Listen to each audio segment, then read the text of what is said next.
o'clock, 4 o'clock, rock. 5, 6, 7 o'clock, Hello, my name is Bill Haley, and this is for Haley 2024 The Movement's Government Reform Ideas. Now this video is going to be on the rating system, specifically the constitutional amendment creating the CRA structure, the competitive regulatory agency structure, and how the rating system is done constitutionally. I have other videos from last year. This is April 2021. I have videos from about a year ago going over all my reforms. I revised those reforms, and I really spent a lot of time on the Constitution. So this one's going to be on, I'm doing several dozen videos on the Constitution and the proposed Constitution. It's about 13,000 words, and it's a full change to our current U.S. Constitution. It actually replaces the state constitutions and actually creates constitutions for the local government. One constitution using the word state, local, federal, and like that. It is competitive governance is what we're looking to go to, where everybody selects their governance that they want, selects how they want to be governed. They become members of a governing agency, CRAs, we'll go over that in a minute, and then they govern them. Part of this whole system is a rating system, and how we give high quality information from a wide variety of perspectives. So that's what this video is going to be about. I have a lot of videos out there, a lot of them doing overviews of the whole system.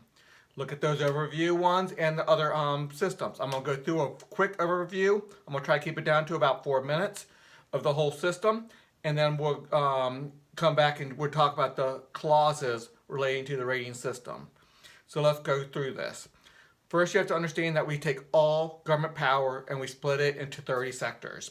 So we have charities in some sectors, we have law enforcement in some sectors, the courts in another sector, prisons, healthcare, finance, insurance, environmental. You see them all on the screen here.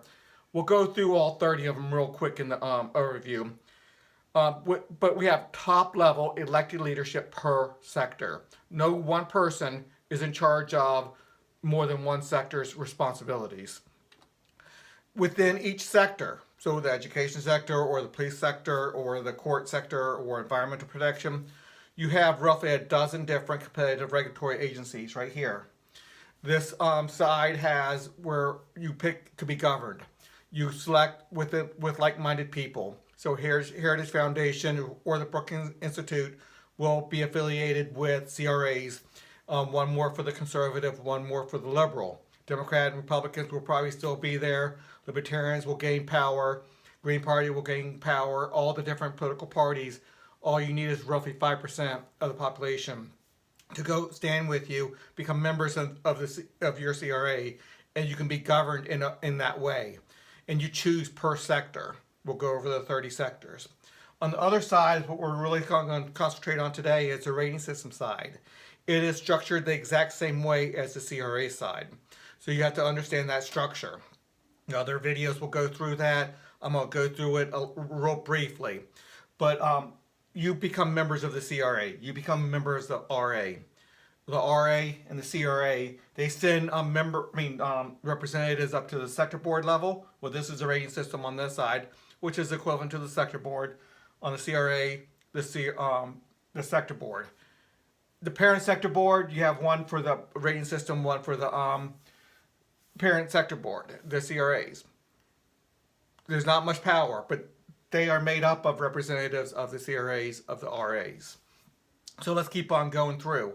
So you pick the rating agency that you want, that matches your philosophy of how you want things to be rated.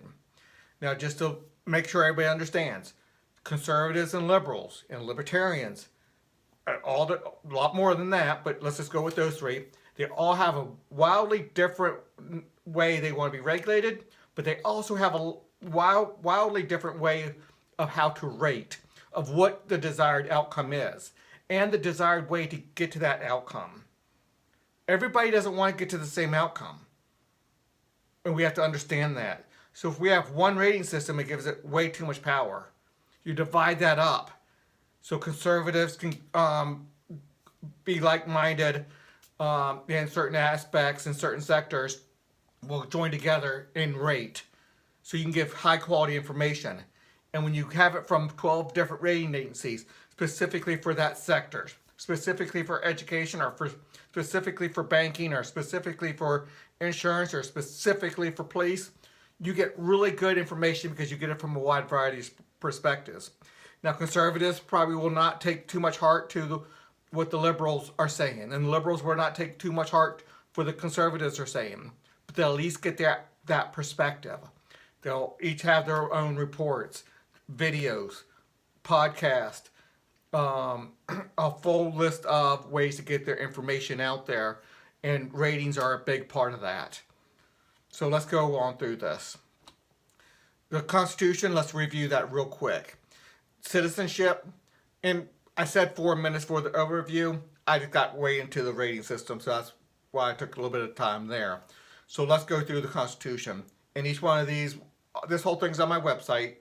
A whole bunch of videos are out there. I have a video on citizenship, general laws, bylaws, the difference between federal, state, and local, original authority, where the power lies, whether it's at the person, at the CRA level, at the sector board level, at the parent sector board level, which barely anything's up there. Supermajority, if it does it through a monopolized government system, it has to get 70%, with very few exceptions. We want to take in the sector board and the supermajority so we don't have negative externalities. The parent sector board, what that does, the sector boards, it's in charge of that full sector, but the CRAs make that up. The CRAs govern. So unless there's power brought up to the sector board, it's just there to do a general overview. Monitoring what their sector's doing, make sure they're not going outside the bounds of their sector, and make sure they're fulfilling their sector's responsibilities. So they can't regulate unless 70% of the system, the representative system, says you can regulate at the monopolized level.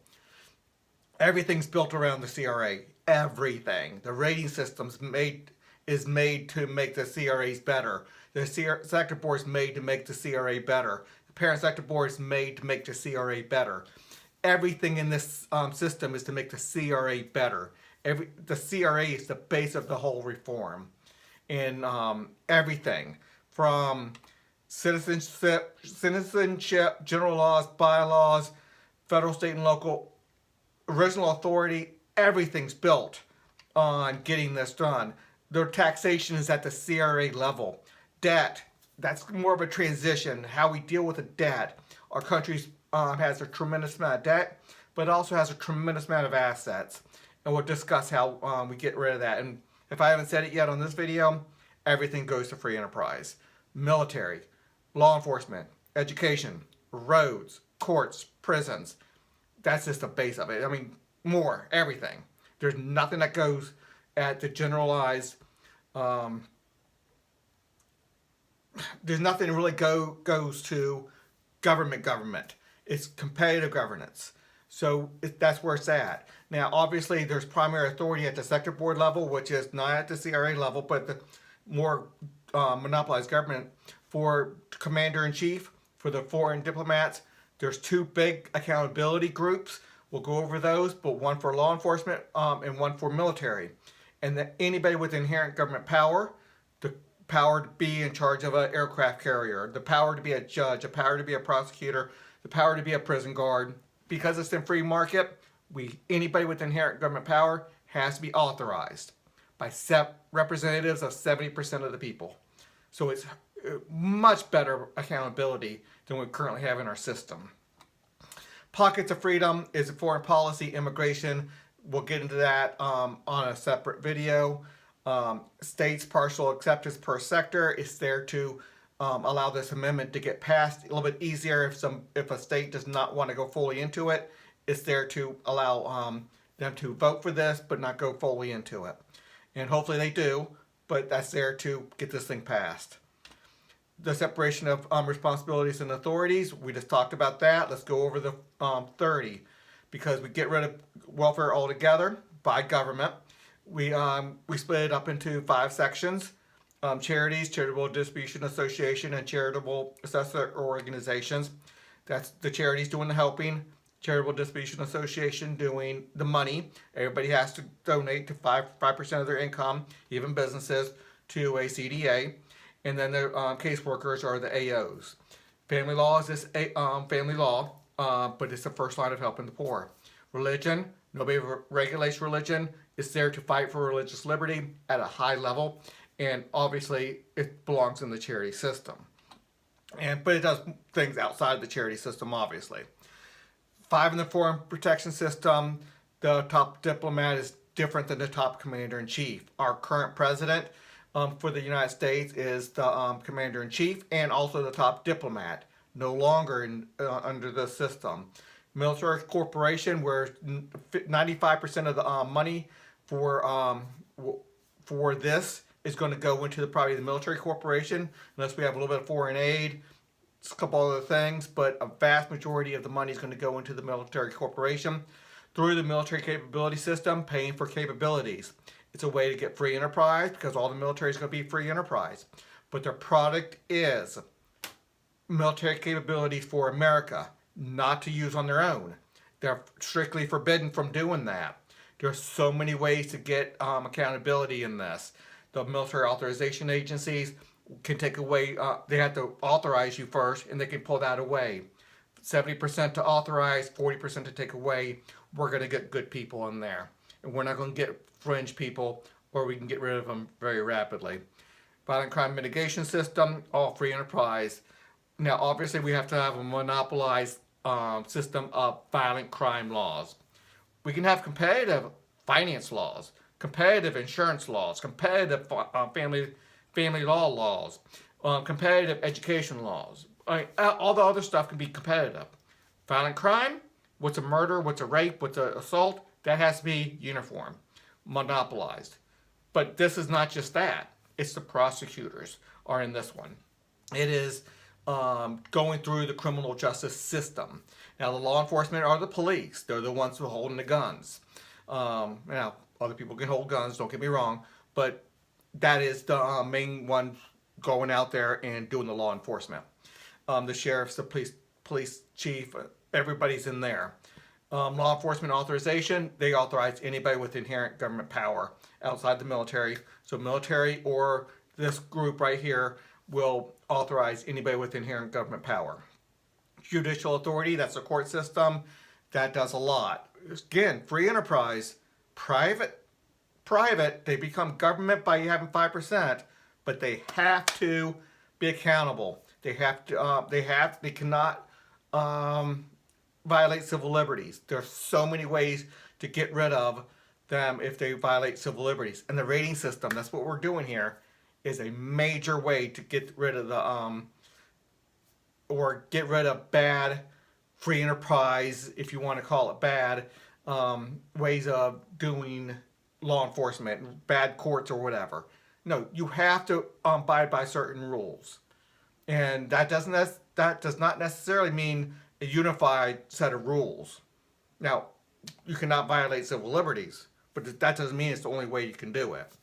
Every state in the Union, all 50 states, and I'm sure the territories, Puerto Rico and the other ones, all have different ways of doing criminal law in the courts. They have state laws. So we have competitive. Everybody, if I get arrested in one state and my neighbor gets arrested in another state, we go through different criminal justice court systems. It's not a uniform set of laws. My state is different from the neighboring state. So we already do competitive court system. So it's going to be similar, but they all have to abide by certain standards of not violating civil liberties. There's different ways to get there, and the rating system is going to be part of that. Prisons and corrections, a rating system is going to be playing a major role in that. Healthcare, we'll go over that. I'm not going to go into it. We're already going to go too long in this video. We're here to talk about rating system, and maybe we'll come back to how the rating system is going to interact with each of the sectors. I might go over that a little bit near the end. But here are some more of the sectors. food, education, manufacturing, human resources and sales, identity, environmental, work safety, disability, transportation, media and communication, land and water. Now, let's go to the rating system. There's so much to talk about. I wanted to spend 20 minutes on each one of those, but this video needs to stay somewhat relatively short. The rating system.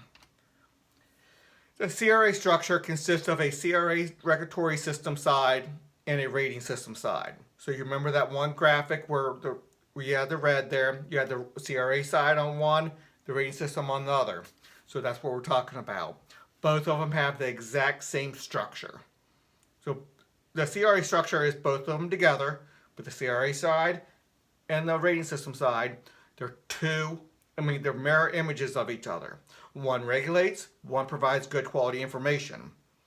Each one of these, each rating system and their sector board and the rating system and the rating agencies, they're all full governmental systems. Legislative, executive, and judicial powers. Now, let's keep on going.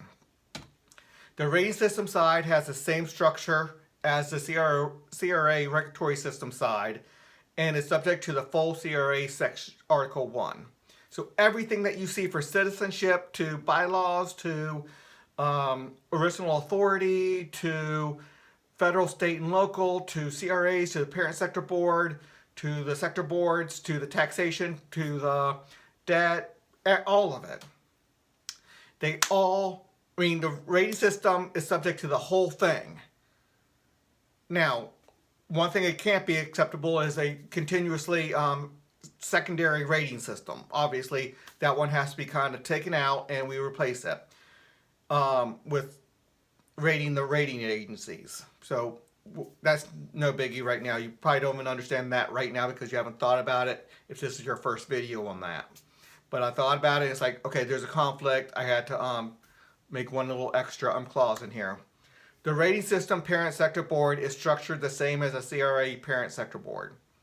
So I just want to make sure we're on the same page, and that's exactly the equivalent. So everything in the parent sector board for the CRA, it's created the same thing for the rating system.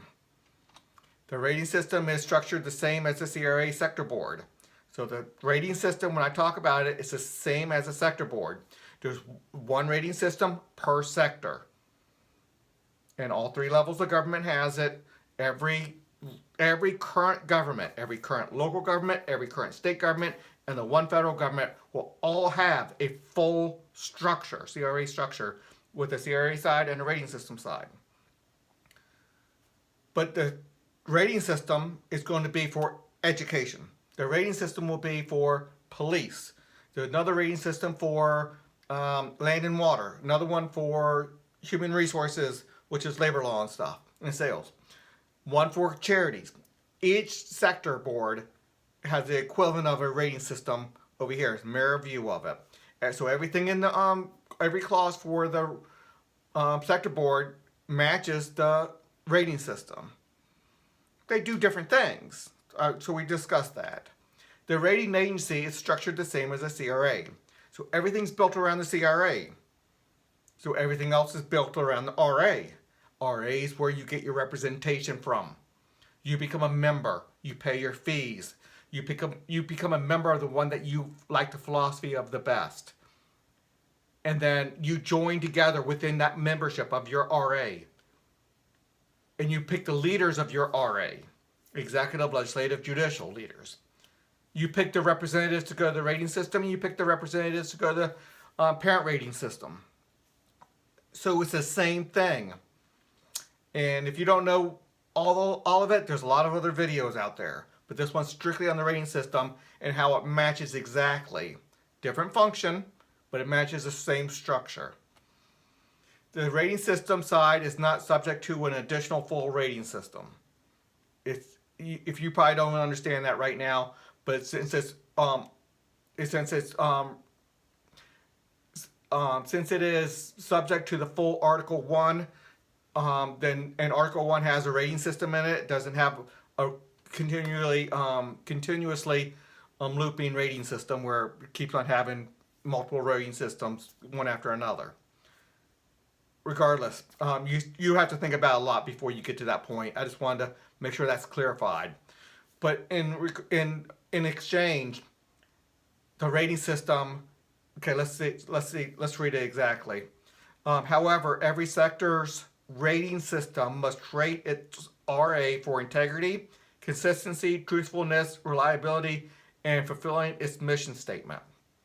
So the rating system, which is the monopolized, if all the RAs send representatives up there, they must rate their rating agencies. Do they have integrity? Do they have consistency? Do they have truthfulness? Do they have reliability? And are they fulfilling their mission's rating statement? Are they doing what they say they're doing? Are they being honest and ethical? And that's a good thing to have. The rating agencies and the rating system cannot regulate. We're just making sure it matches the CRA side exactly, but it has a different function. It doesn't have regulations as its function. The purpose of the rating system in every RA is to provide quality information, evaluate and rate CRA regulations and the real results. So it doesn't regulate. This is what the RAs do. This is what the rating system does, and every RA does. Okay, so it provides quality information. I like to say high quality information from a wide variety of perspectives, because you're going to have roughly 12 different rating agencies per sector. So 12 just looking at education and giving reports about education, how all the different sectors are doing on their education. Now, a rating agency is not matched directly with the CRA. Now, both can be Heritage Foundation or Brookings Institute affiliated if they want to. And they might give their affiliated CRA better marks. People have to understand that. And they're going to take that into consideration. But they rate all the different CRAs. That's what they're there for. And not just the regulations, but the real results. Now, I say that almost wanting to pull it back, because RAs choose how they're going to do it. We're not saying how they're going to do it. I want them to do real results. That's the best method. Obviously, they get to decide what their best method is. I have a feeling of how education should be rated. My neighbor probably has a much different feeling about how they should be rated. Should they be rated by the regulations they have, or the results? I like results. They might not like results as the final. But they get to do what they want to do. But they have to do the mission statement. Are they being honest with what they're saying?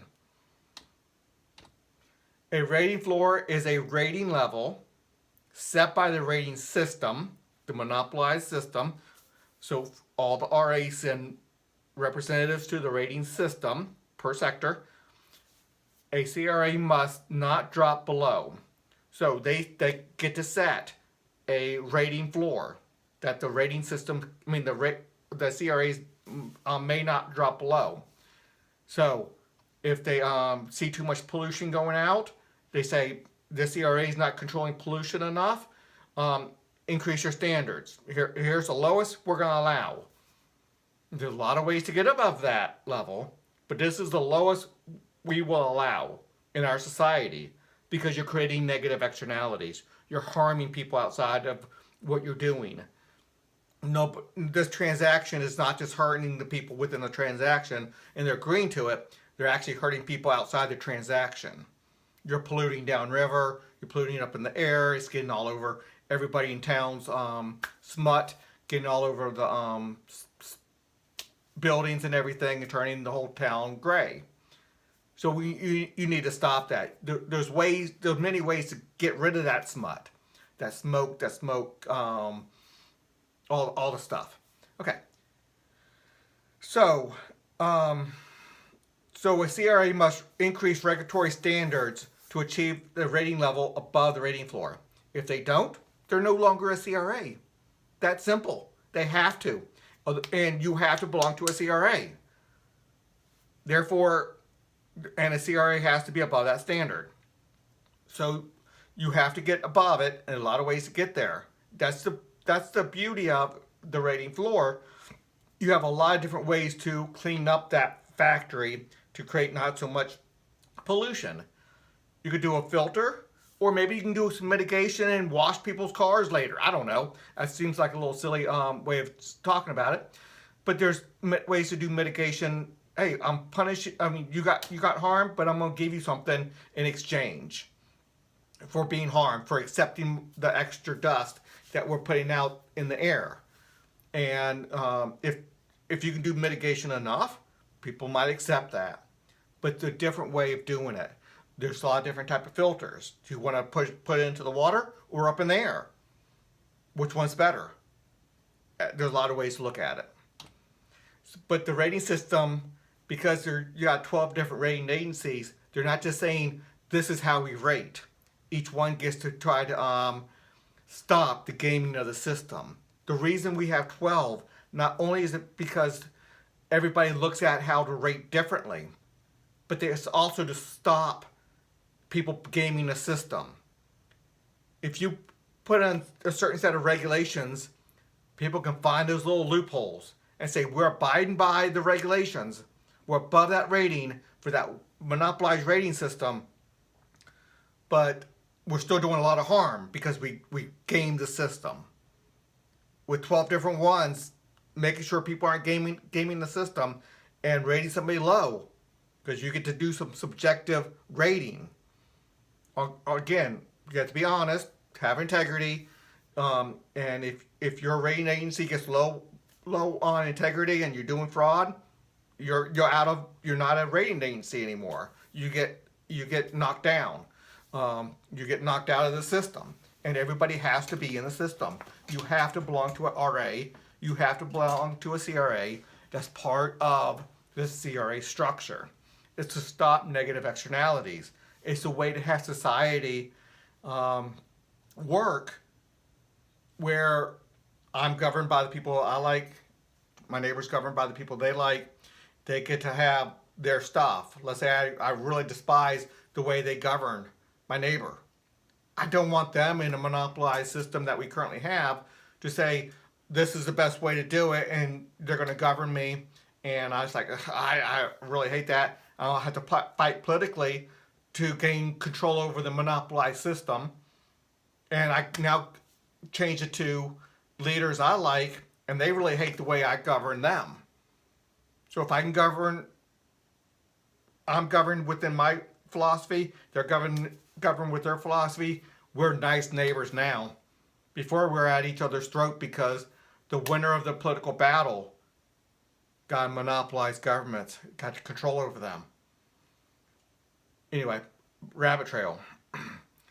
Anyway, there's a lot of ways to achieve the goal of reducing negative externalities. One way is mitigation.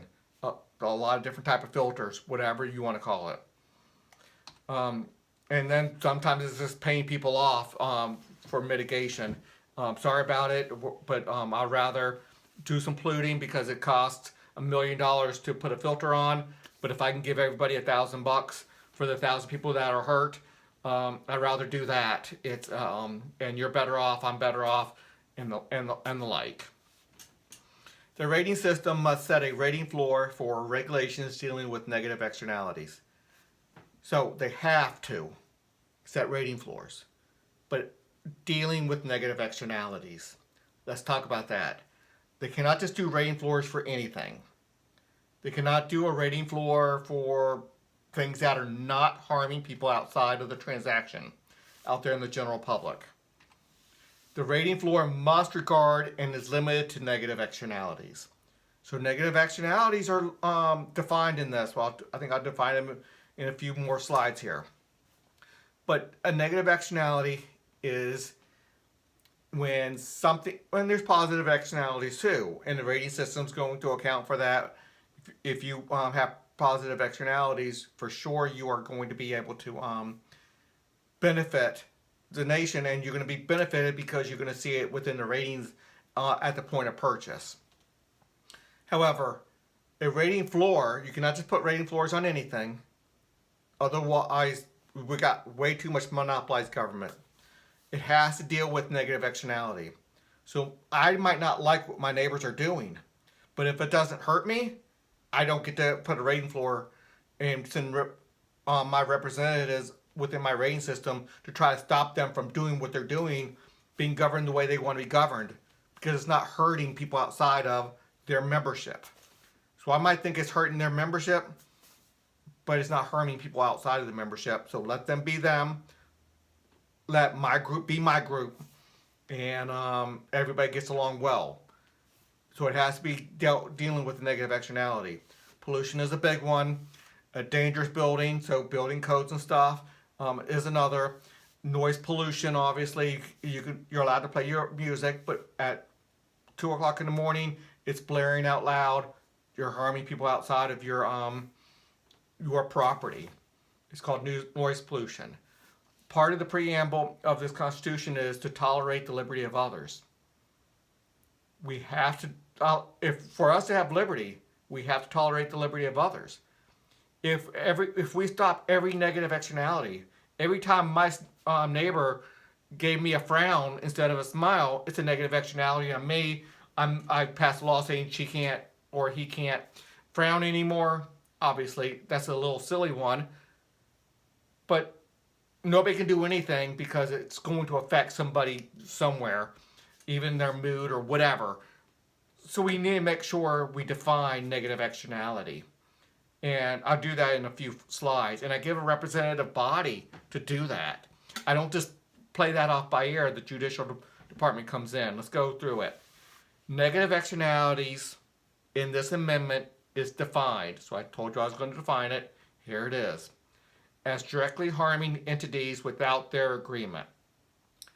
Now I know that's still broad. I still know that's up to a lot of debate on what that is, and to what extent. So let's go over to what extent. A 50% rating system vote establishes or increases a rating floor. So a representative body. The rating system is a representative body. Every RA proportionally sends up to the rating system representatives. So if your RA has 7% of the population, they send up representatives with 7% of the power. If they get 50% of the rating systems to establish or increase a rating floor, so you can't just have somebody saying, somebody frowned on me, or they're playing music lightly at 2 o'clock in the afternoon, and you have to stop that. No. I have a representative body that I put a mark saying 50%. 55% of the rating system vote lowers a rating floor. So if the rating floor is too high and people's like, look, I'm only playing this music a little bit and it's still 6 o'clock in the evening and you're saying I can't do it anymore, that's ridiculous. You get 55% of your population of the representatives of the people, and it's like, let's lower that rating floor. We need to tolerate a little bit more negative externalities before monopolized government can come in and stop it. Now, just a couple different type of negative externalities I want to go over. A societal negative externality in this amendment is defined as a general harm to most entities in society. A 60% rating system vote establishes or increases a societal rating floor. A 45% rating system vote lowers a societal rating floor. Now, this is something new I'm coming up with. Harming somebody with pollution is more of a direct harm.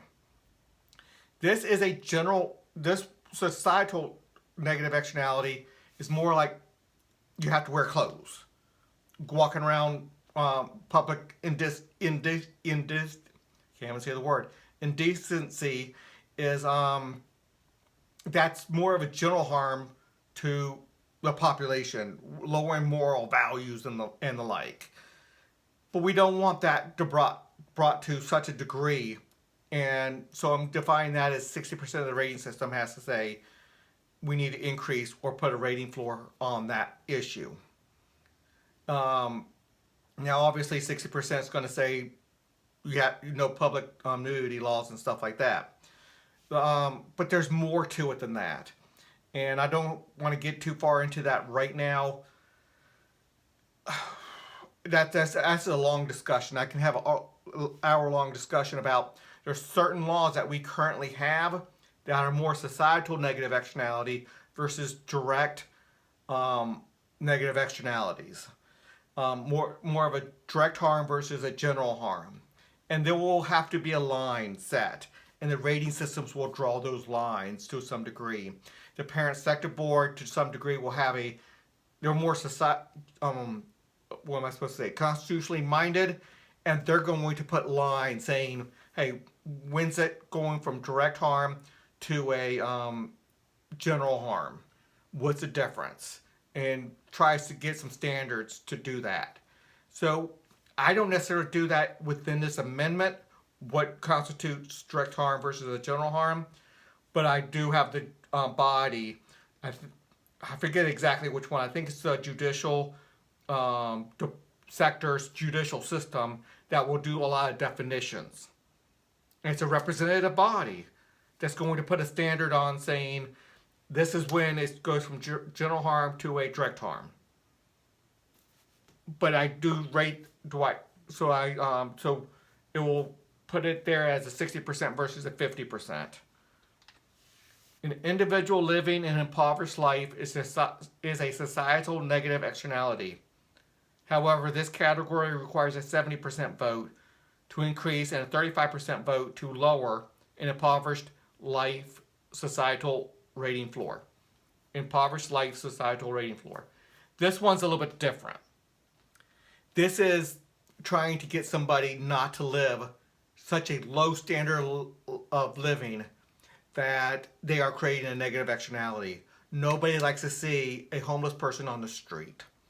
When you have a whole bunch of homeless people on the street, you see it in some of the cities right now, it really brings down the property value. It really makes people think, my goodness, why aren't people helping them? This is not the way we want society to be.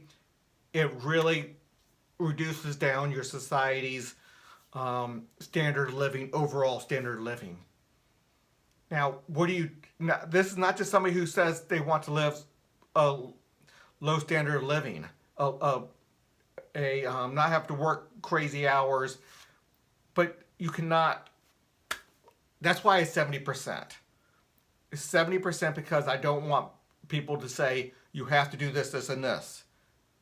But I don't want people dying outside of an emergency room because they do not have any type of health insurance whatsoever and no way of paying for it. I don't want people living out on the street. If somebody's living out on the street, it's causing a societal negative externality. And at some point, society can only do but so much. Why we have to use law enforcement to pull them off the street and use social services. We do that through the charity system. No more general welfare, no more social services from the monopolized government. It's all through the charity system now. Charity system does not have hardly anything at the sector board level, at the monopolized level. It's all at the other level. But they need to give them some type of authority to say, you're not allowed to live in our land unless you actually try to do something. This is a long discussion, and this is going to be people aren't going to like this too much unless they really understand where I'm coming from. And there's a lot of arguments against it, and I understand those arguments. I think the arguments for it is enough for that discussion to go. But because people don't like it so much, that's why I put that 70%. So it's not going to happen often. You're not going to get a lot of people saying you have to work 50, 60 hours a week and you have to do this and this. No, if somebody wants to live in a small house and eat rice and beans and live a very minimal lifestyle, that's no problem. That's not a societal negative externality. That's not what we're talking about here. Anyway, long rabbit hole. I can go on for an hour on that one. A 50% vote of the rating system of the judicial sector is required to declare a narrow set of issues as a negative externality or a societal externality. So, and maybe I need to put the word negative there. Anyway, not only do we need a 50% rating system vote to do it, first the judges have to say that it is a negative externality. The court first has to decide this is a negative externality. Then the rating system's allowed to do it. The rating system cannot do it unless the judicial sector, the court system, says it is. So we have a system, another representative body. The judicial sector is a representative body. Everything is a representative body in the system.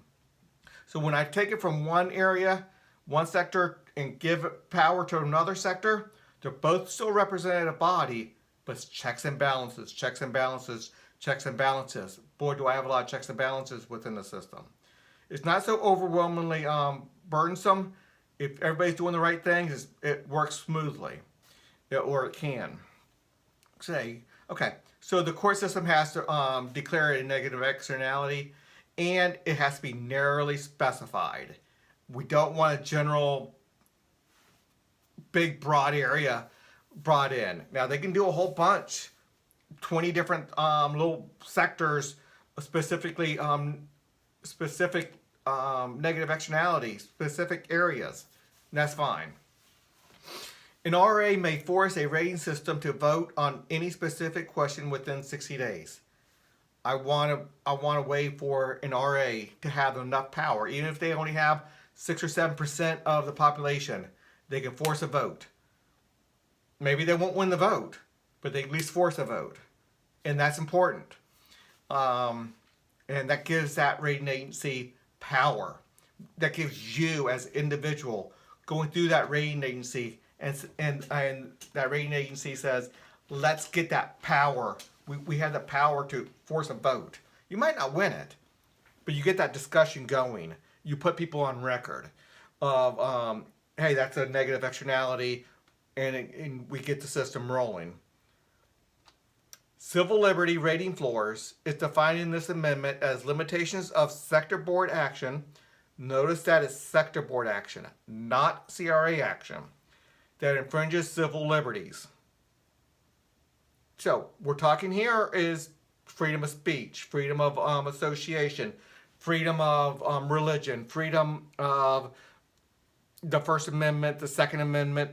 The Second Amendment, we have their own clauses. We call it a civil liberty, so that's in there. The same thing with the Fifth Amendment, the Fourth Amendment. All those things are in there. And I list a whole bunch of them within this, but I also have a blanket. If it's a civil liberty in the current Constitution, it's going to be a civil liberty in the new Constitution.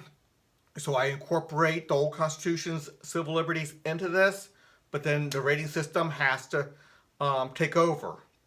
And a representative body has to take over and make those decisions, put a rating floors on each one of those.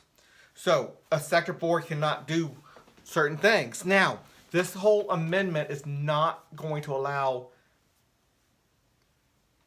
this to be much of an issue at all, because we have competitive governance. Even if the rating system, even if the regulation comes from the sector board, it still has to be managed through the CRA. And the CRA is just not going to do it in a manner that's going to infringe on their members' civil liberties. Very few things might, but we get rid of 90% of the problems just by the structure of the CRA structure. This is here to safeguard just in case, but the whole structure is to get rid of 90% of it. Let's keep on going. Sector board actions, laws, and regulations attempting to solve negative externalities. So remember, sector board actions, not CRA actions. Laws, regulations attempting to solve negative externalities, because that's pretty much the only thing sector boards are there for. to solve negative externalities.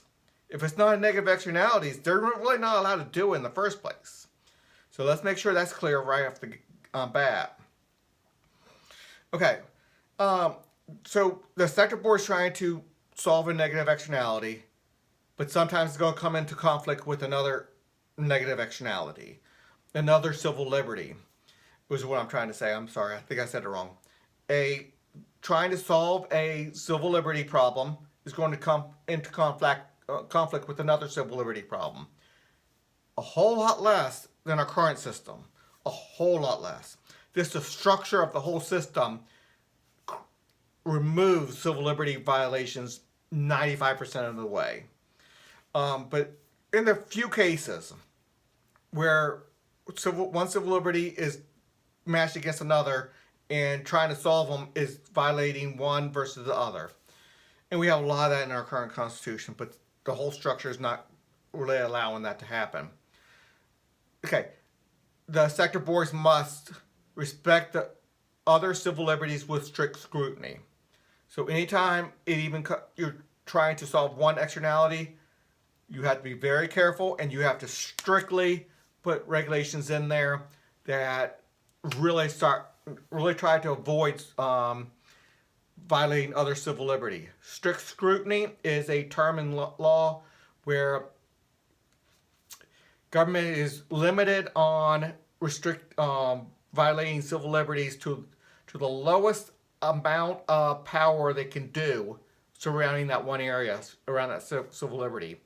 So if they say that you have to get insurance, health insurance, and we're talking Little Sisters of the Poor or some of these other things, and you're trying to solve that civil liberty of somebody not getting health insurance, which is really not a civil liberty, I know, but they think it is. They're trying to solve a problem, but they're infringing on somebody's religious liberty of not funding abortions or funding birth control. So in that aspect, you have to narrowly tailor your regulations to force people to buy insurance to not violate their religious liberty. Or the masterpiece cake case where the baker doesn't want to bake a cake with a certain message. They're willing to bake a cake for anybody who wants to come in without discrimination, but they just don't want to put the words on there that really violate their conscience. And so while most civil liberties we might have a law for civil liberty saying, look, you cannot kick people out of your place of business, but you also can't force that business owner to give you a message that he doesn't agree with or he doesn't want to give. So let him buy a cake, but don't force him to put certain words on that cake. Major difference. Most people in society says, look, any person should be able to go into any establishment and gain their services. And that's usually a good thing. But when that service is to put a certain message on there that they really disagree with, that's a full different thing. But just imagine if public accommodation laws were put in for actresses. You go into a actress studio or agency and says, I'd like to utilize some of your actresses within this, and then you ask them to do pornographic scenes. Well, obviously the message, just like on the cake, they disagreed with. Some actresses won't want to do that. But a public accommodation law is going to force them to do it because they have to take all customers, just like the cake people. So obviously 99% of the people do not want to force any actress who wants to do business to also do pornographic scenes, obviously. So you're going to get a nice medium of not forcing people or not accepting people to do into your restaurant or your hotel or whatever. You do have some public accommodation laws. Even though I have parts of the Constitution for freedom of association, Sometimes a negative externality for society of not allowing certain people to stay at hotels, let's say because of the black or the race or because of the gay or whatever. Um, that is creating a negative externality for society. It's probably going to be at the 60% level, but people are going to reach that 60%. But no way you're going to reach that 60% for, and they have to celebrate. Yes, you're allowed to go in that restaurant, but do you have to allow somebody to have a party in there celebrating the KKK, let's say, and rooting on LGBTQ harm? You know what I'm saying? Against them. Do you have to allow you? You might have to allow them to come in there and eat dinner, but if they force, but if that people going in there force you to eat dinner, also wants to have a banquet of and a party celebrating something that the owners really disagree with. I mean, strongly disagree with. They don't want that LGBTQ community denigrated, or have the KKK go in there and denigrate the black population or the Jewish population or whatever. So we're talking rating floors. I'm trying to give you some examples of how this is going to work. And the civil liberties rating floors being a 50% or 60%, how some of that's going to work. Okay, we have civil liberties for can't stop freedom of speech, you can't stop freedom of association, freedom of religion, and the like, freedom of the press. But we also have civil liberties within the criminal justice system. And that's a whole different thing. One, the government can't do to you, can't stop you from doing something.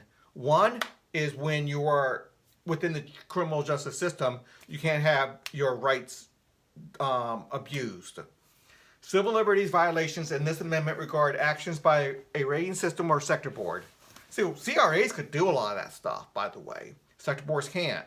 Now, unless there's a rating floor for public accommodations and the like, a sector board restricting citizens, organizations, or businesses from engaging in activities cited as civil liberties. So sector boards cannot. CRAs can. And they have strong freedom of association clauses. Again, that might have to yield to some of public accommodation laws for some mild things, not some radical things. Just so we can live in society as a society. So allow people to go to your restaurant, but not celebrate something that the business owner really hates. Okay. And civil liberties are also protections in the violent crime mitigation system. Let's just get into that. Civil liberties in this amendment are not obligations at the sector board or rating system level to provide funds, products, or services to people. Civil liberties to too many people are government obligation to provide. We should not ever have government's obligation to provide. Now, we do have government's obligation to protect you from foreign foes, government's obligation to have a rule of law. That's within the criminal justice system. That we have that set up. Everybody has to be protected. We have a system for that. We cannot just have your law enforcement business only protecting you. They have to protect everybody in society to a certain point until their law enforcement company can come behind them and do the real business of investigation of that crime. We're going a little bit outside of right down rabbit trails here. So civil liberties in this amendment are not obligations. So we just have to understand what civil liberties are. Civil liberties are not government provision. Civil liberties is what government cannot do to you. You have to respect your freedom of religion, freedom of association, but also freedom of law enforcement not to look through your papers unless they have a warrant. And we go through warrants on another slide, maybe on this one or the following one, following video. So the rating system level to provide funds. Okay, I already went through all that. Let's go to the next one. or the rabbit trail will never stop. The judicial authority sector's rating system with a 30% vote may set or increase civil liberty rating floors. So all you have to have is 30% of the population, representatives of 30% of the population, to say increase that civil liberty floor. Increase it on freedom of speech. Increase it on how... It's really hard to imagine within the governmental system I have how anybody can violate freedom of speech. But I can see where we want it in here. Freedom of association, freedom of all this stuff. Now, this freedom of association, when I also do public accommodation laws and anti-discrimination laws, those will conflict. Can we get 70% of the people to say that we need public accommodation laws to overcome and push back on freedom of association? We're going to have that narrowly done. We're going to have a discussion with people in society to say, and you have your discussion and your power through what RA you decide to go with per sector. But there are sectors that are going to be able to fight.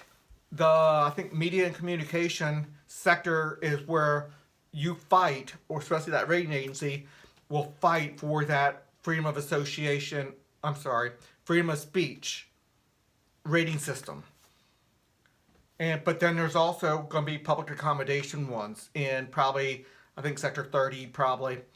And make sure you're not doing such discrimination that you are causing a negative externality by just being a horrible person, not letting black people be in a restaurant or the like. So in a society, we have to live with other people's liberty to do what they want to do, but it has to stop at some point because we want that same liberty to do certain things. But again, what we can do has to stop at some point. Now, my whole system, I believe, will create better liberty, especially within membership, if you're not harming people outside of that membership. But it is a harm to society at large to see signs in somebody's window to say no blacks allowed, to say gay people can't come in here. Now, hardly ever will we see gay people can't come in here. In society now, we'll never have a sign in somebody's window to say no blacks can come in here. It's just not going to happen in society now. However, we have to be very careful to understand that it is a societal negative externality. But we need people's selection of an RA and their fight through their RA to give high quality information and put those rating floors and have your representatives fight on your behalf is so important. And that's what this structure is. I can't have my representative for the federal Congressional House of Representatives to fight on my behalf because I'm not the one that voted for him. He doesn't agree with me on 90% of the stuff. Even if I got the guy who I voted for won, he doesn't agree with me on 80% of the stuff. So either I get somebody that I disagree with 90% of the time or 80% of the time. But if I get somebody with like-minded people, I group together with 10% of like-minded people, at least we have representation. And if we want to be governed just within our 10%, we are governed with our 10%. And we'll say we're not going to harm people outside of our 10%. And nobody can do anything for us because it's not a negative externality. Let's continue or I won't be able to stop. Every rating system in the violent crime mitigation system with a 30% vote may set rating floors to protect civil liberties per nearly drawn category. A 75% vote lowers civil liberty rating floors. So why would anybody ever want to lower a civil liberty rating floor? Well, because sometimes it can get too strong of civil liberty rating floors.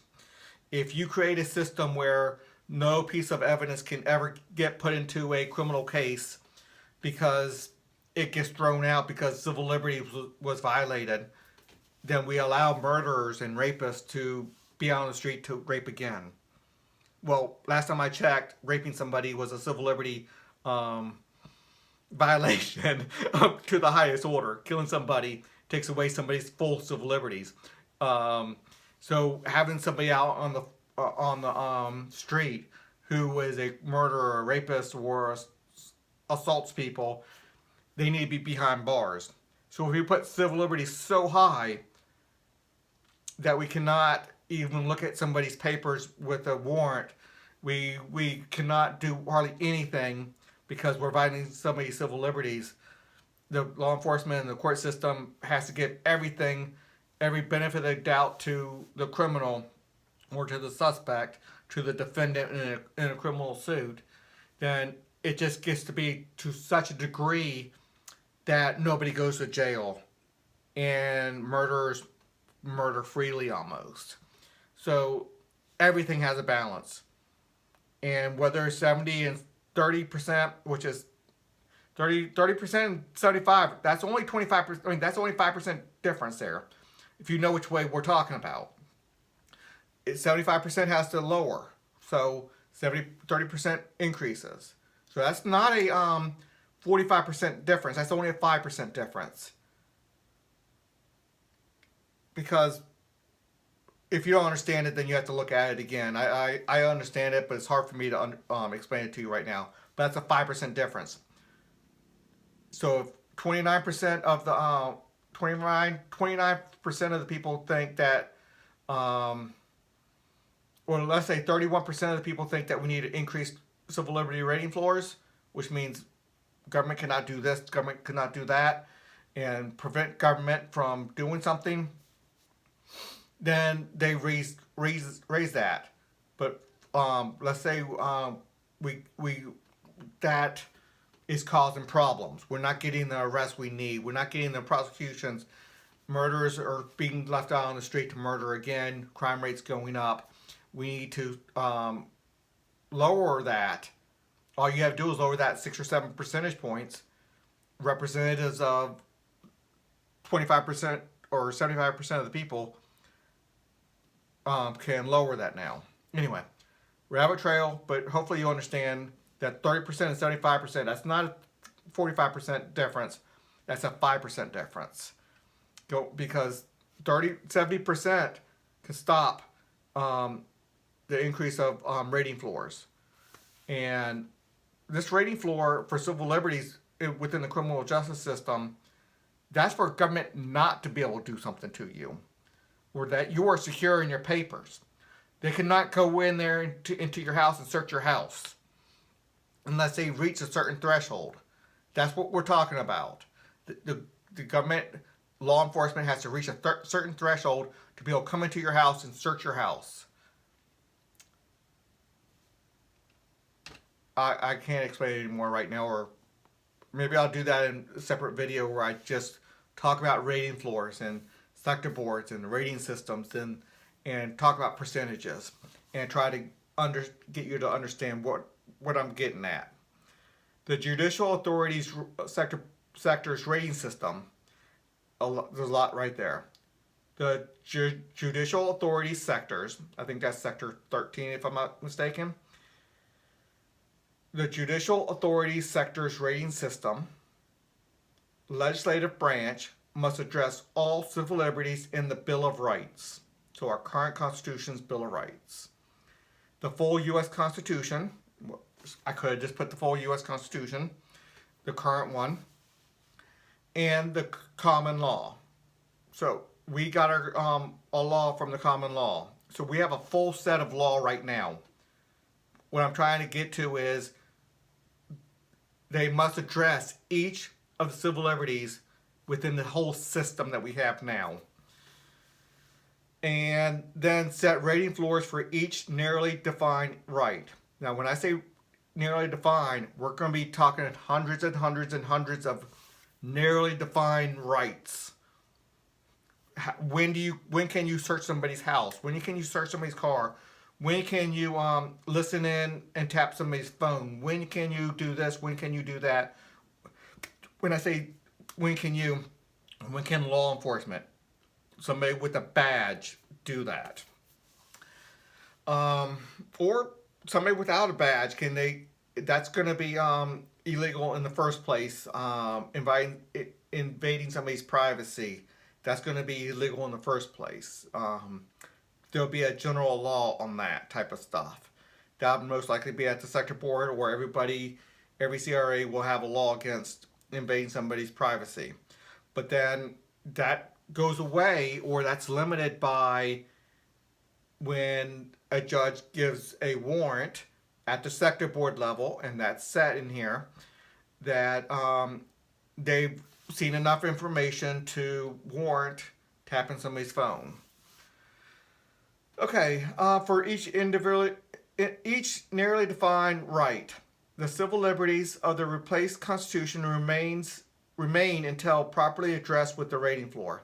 So it might take a while before they address every issue. The rating floor, they must go at it and go and try to define each one. But there's going to be case after case after case that are going to get into the cracks, and they're going to have to if they have not addressed it yet, they're going to have to go back to the current Constitution, the current common law, the current law that we had before this, and settle on that. I mean, settle the suit on that before the CRA structure came into being. So this incorporates all the common law, all the current law. Now it demands that it must address, which means it must do something with each civil liberty and put a rating floor on that.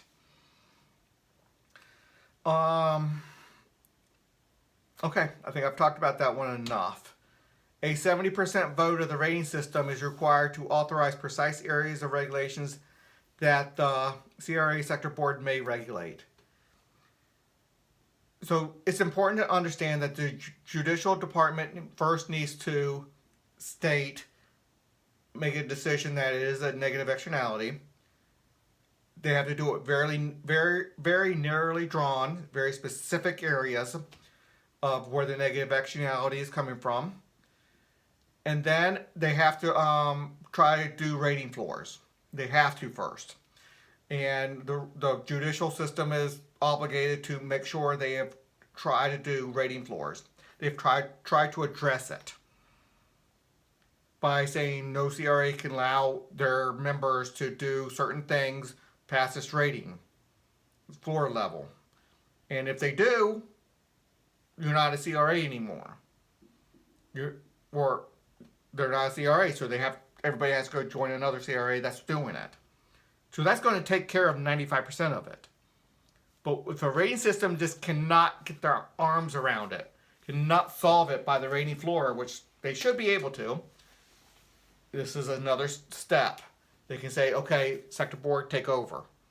Then the sector board still needs to do a 70% regulation across the board, saying all CRAs have to abide by this set of regulations. The CRA is still responsible for executing that regulation, but they all have to do it. And if they choose not to, they're not a CRA anymore. They're just not, because they have to be a CRA. They have to abide by the rules. But again, the whole structure is not even going to allow that to be meaningful in many areas.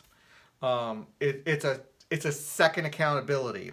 The first accountability is just a structure. That's a second and third and fourth level of accountabilities. The executive leader of every rating system has the power to grant reprieves and pardons for offenses within their sector's jurisdiction. The pardon or reprieve must be granted twice, at least 60 days apart, to take effect. So we want to keep the pardon and reprieves and pardons part of the Constitution active, but we don't give it to the executive leader. We give it to the executive leader of the sector board. We give it to the executive leader of the rating system.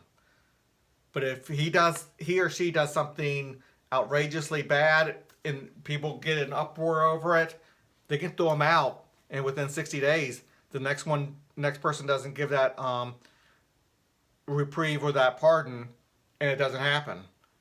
But there are certain people, it falls through the cracks.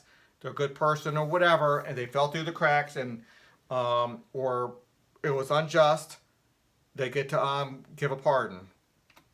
The rating system must mandate the prominent display of ratings at the point of purchase. Highly important to understand that. Advertisements among other prominent places as defined by 40% of the rating system. So only 40% of the rating system says you have to place it all over the place. Point of purchase, websites, advertisements, a whole bunch of places. It has to be prominent.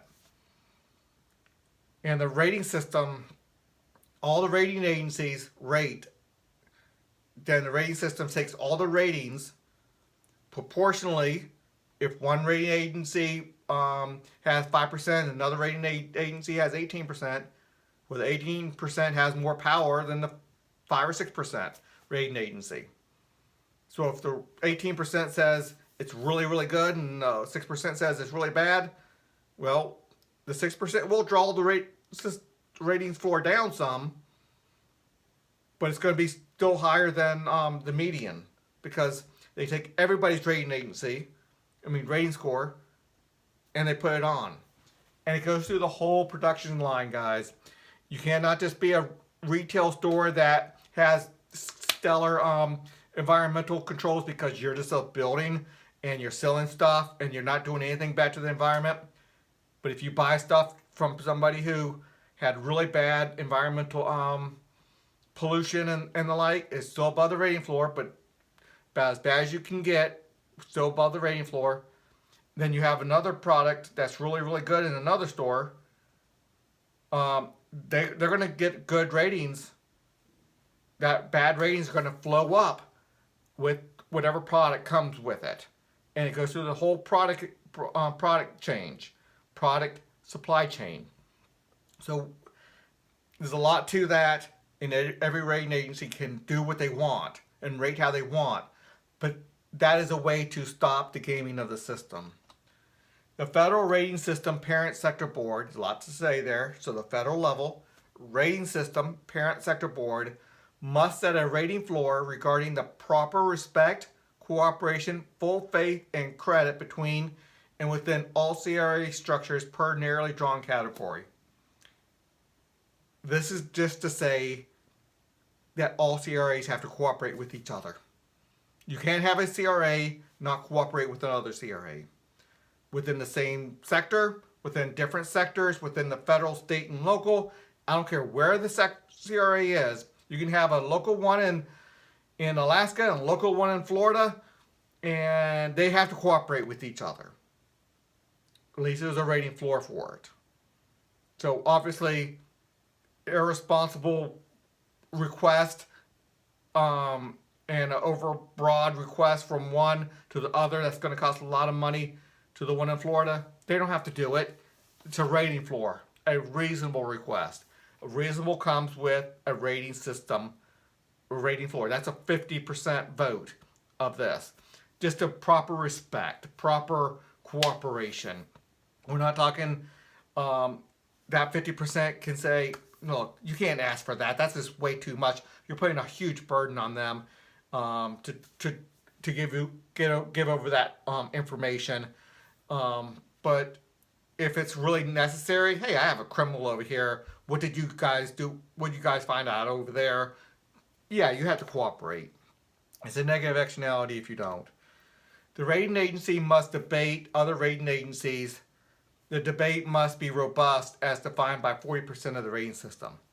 Okay, it is now April of 2021. We just went through 13, 14 months of this COVID, and we still have many months ahead of us. Boy, it would have been nice to have different rating agencies rate all the different issues surrounding COVID. Whether we need masks, whether we don't need masks, whether the vaccine's good or not, whether this drug for treatment is good or whether that drug for treatment is good. What should be said here or what should be said there? What is the statistics? Is it in context? What's going on?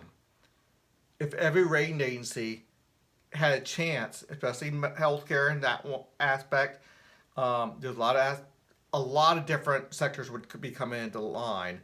The charity system would have been major within this, with a lot of people out of work. But anyway, boy, it would have been. It would. How well would this work, or is needed with global warming? We have so many people not really doing a good debate. They're making claims without putting substance behind it. If another rating agency were to come out and say, okay, explain what you're doing here, put it into context, they're kind of forced to do it by the debate clause. And when we have good information and rating agencies can force another rating agency to justify themselves, justify their work, show your work, show what you're talking about. We don't have to come to an agreement, but we should at least be able to come to an agreement of what we're talking about. You lay out your case, the other rating agency lays out their case, and they get to debate enough until they both say, okay, we flushed everything out, we still don't agree, but we have all the knowledge out there. We understand the terms now. We're using the correct terms. A lot of debates now are using terms where conservatives and liberals are using the same terms and meaning totally different things by it. Okay, almost done here. Way too long of a video. About probably going to be an hour and 20 minutes by the time I finish, in about 3 minutes. Okay, here's all 30 sectors again. Here's the first 15. Here's the second 15. Every sector is so different. Every sector is going to be concentrating. The environmental one sector is going to be so important with the ratings. And that debate clause within the EPA is going to be just so important. The rating floors on honesty is within the whole system. And how important is that going to be around the human resources and sales sector dealing with taxes, or the identity sector dealing with citizenship, or the education sector child neglect law is going to be a rating floor. There's so much I want to get into, but I just don't have time anymore on this one. So what we have here is a very long video talking about the rating system. I want to do 2 more rating system, concentrating on the rating floor. Another one talking about civil liberties, really just getting into that, not going through the whole system again, really trying to focus what we're trying to focus on. So please consider a donation to Haley 2024 The Movement. I just need somebody to help with social media. I truly want to get out of my sales job and do this full time, and that requires me to replace at least part of my income. I know I can't replace all of it, but at least part of my income to do this full time, because I think this is so incredibly the next level of liberty, the next level of freedom and competitive governance is where we need to go. So until next video.